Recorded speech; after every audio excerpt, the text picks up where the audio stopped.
Does it in the end actually help retailers? Kate Hardcastle is a retail expert. Morning, Kate. Hello, good morning. So who's on the sort of plus side of this? Is it us as consumers, or is it the retailers? Well, it's a mixed bag, really, because we have adopted this promotional period, which has come over from America, brought over by retailers like Amazon, who are very dominant in UK and American markets. And although it's actually meant to be a post-celebration of Thanksgiving and the start of the American shopping period, we've taken to this discounting period prior to Christmas because it is actually a period where we generally buy more. And obviously, we are always on the hunt and gather for better deals for our families and discounts. That said, there is a lot of noise at this time of year that consumers should be very savvy about. Retailers too have got their hands burnt a little bit because although obviously we consume more at these promotional periods, some of it is a genuine discount off items they would have been hoped to be selling at full price in this what used to be called a golden quarter, September to December.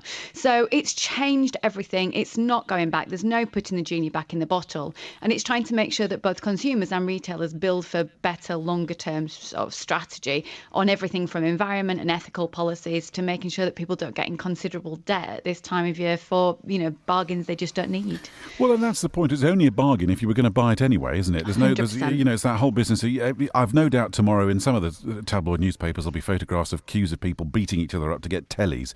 And you think, well, it's okay if you needed a new telly, but you've not saved money if you didn't. You've just got £100 off something.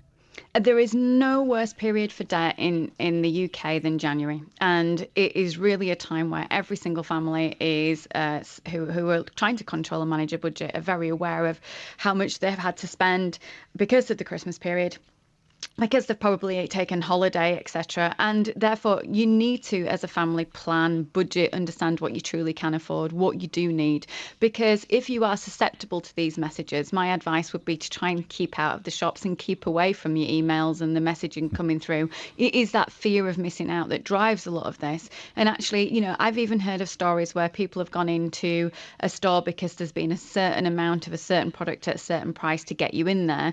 They've failed to get that because it's sold out very quickly, and then they've bought something they don't even need just to feel better about the fact they missed out on that original bargain. So it really is a time where emotional purchasing comes into it, and the best way to counteract that is balance and making sure you're very straightforward and thinking about getting the best for you and your family longer term with your budget. Look, are there proper deals to be had? I mean, it's interesting you say, I've been bombarded. For some reason, I bought a coffee machine 3 years ago. I do not need a new coffee machine. I've been bombarded this morning with coffee machine things of, £20 off, 50% off. I don't want a coffee machine. But you get bombarded by it. And I even found myself this morning thinking, oh, well, that is quite a good bargain. But are they really?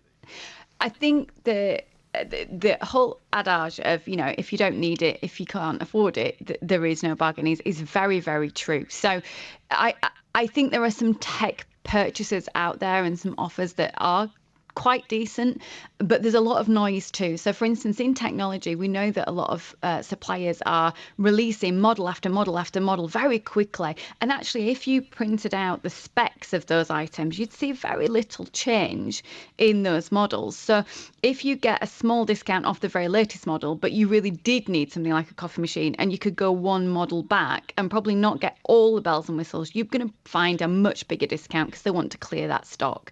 So there also are cheaper times of year to buy, and it's been proven that a lot of the products on sale today are cheaper at other times of year. So if you don't need it right now, use one of the price tracker websites to have a look at how much that was over the past few months and see if there's a better, more logical time to buy it for you and your family. I mean, no one, if you don't need a dishwasher, why would you buy one at this time of year when you've got extra pressure on you anyway? You can never have enough dishwashers, Kate.